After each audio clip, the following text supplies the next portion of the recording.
আসসালামু আলাইকুম। স্বাগত জানাচ্ছি বিডিসি-ইনফো রাতের সংবাদে। সাথে আছে আমি লৌরা চৌধুরী। শুরুতে আলমগীর হোসেন সিটি সংবাদ শিরোনাম।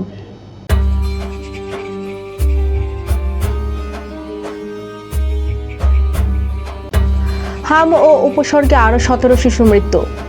এবার কুলিয়ারচরে মাদ্রাসা ছাত্রীকে কুৎসিত যৌন নির্যাতনের দায়ে ইমাম গ্রেফতার। কুলিয়ারচরে কুড়াল মিল থেকে শতাধিক বস্তা সরকারি চাল উদ্ধার, মিল সিলগালা। পাকুন্দিয়ার দুর্যোগে ক্ষতিগ্রস্ত অসহায় মানুষের মাঝে চাল ও নগদ অর্থ বিতরণ উদ্বোধন করলেন এমপি জালাল। প্রকাশ হলো গাজী মাজহারুল আনোয়ারের লেখা শেষ গান। ইরানে গ্যাস শোধনাগারে বিস্ফোরণ। ব্রাজিলের 10 নম্বর জার্সি নিয়ে কারাকারি। শুনছিলেন আলমগীর হোসেন সিটি সংবাদ শিরোনাম। এবার সিটি লাইভ বিস্তারিত।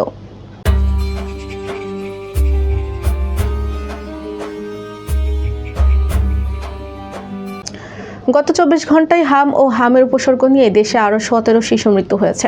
এ নিয়ে গত 71 দিনে দেশে হাম ও হামের উপসর্গে মৃত্যুর সংখ্যা দাঁড়িয়েছে 545 জনে। এর মধ্যে হামের উপসর্গ নিয়ে 458 শিশুর মৃত্যু হয়েছে, আর হামে মৃত্যু হয়েছে 87 শিশুর। আজ স্বাস্থ্য অধিদপ্তরের সর্বশেষ প্রতিবেদন থেকে এসব তথ্য জানা গেছে। এবার স্যাফরন ডিলাইট স্থানীয় সংবাদ।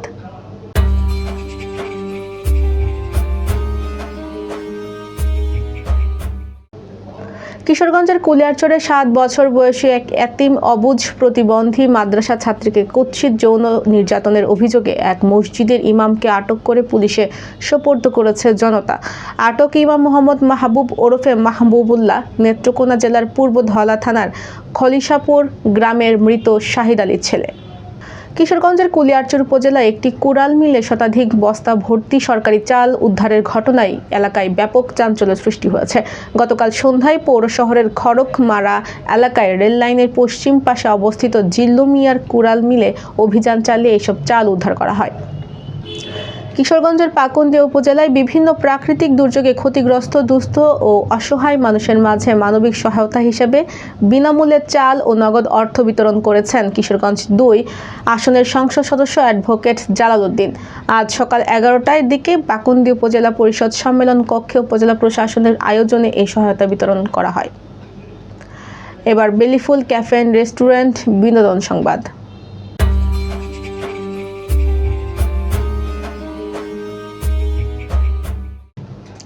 প্রকাশ হলো গলো বাংলা গানের কিংবদন্তি গীতিকবি, চলচ্চিত্র পরিচালক ও প্রযোজক গাজী মাজহারুল আনোয়ারের লেখা শেষ গান মেঘলা আকাশ।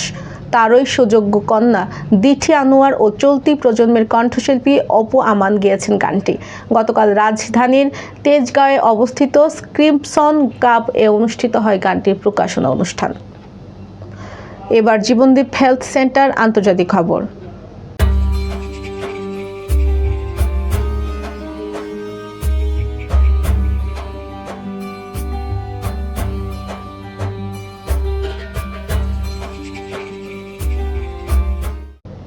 ইরানের দক্ষিণাঞ্চলে আজ একটি গ্যাস শোধনাগারে বিস্ফোরণের ঘটনা ঘটেছে।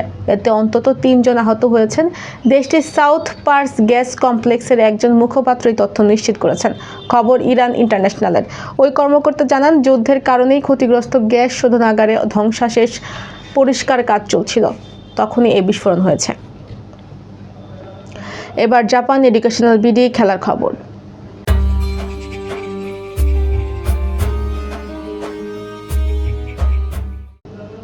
ফিফা বিশ্বকাপের দিন ক্ষণ ঘনিয়ে আসছে, আর ব্রাজিল ফুটবলের আনন্দমহলে বিতর্কের পারদ বাড়ে। মাঠের কৌশলের চেয়েও এখন ব্রাজিলিয়ানদের রাতের ঘুম কেড়ে নিয়েছে এক চিরন্তন প্রশ্ন: কে গায়ে চাপাবেন সেলেসাওদের সেই ঐতিহাসিক 10 নম্বর জার্সি? এক যুগেরও বেশি সময় ধরে এই রাজকীয় জার্সির অবিসংবাদিত মালিক নেইমার জুনিয়রকে এবার এই সিংহাসন হারাতে যাচ্ছেন। ডানা মেলতে থাকা নতুন মহাতারকা ভিনিসিয়াস জুনিয়রের নাম বাতাসে ভাসতে শুরু হয়েছে তুমুল বিতর্ক ও ভক্তদের ক্ষোভ প্রকাশ। দর্শক, সংবাদ শেষ করার আগে ম্যাপেল ইন্টারন্যাশনাল স্কুল সংবাদ শিরোনামগুলো আরও একবার।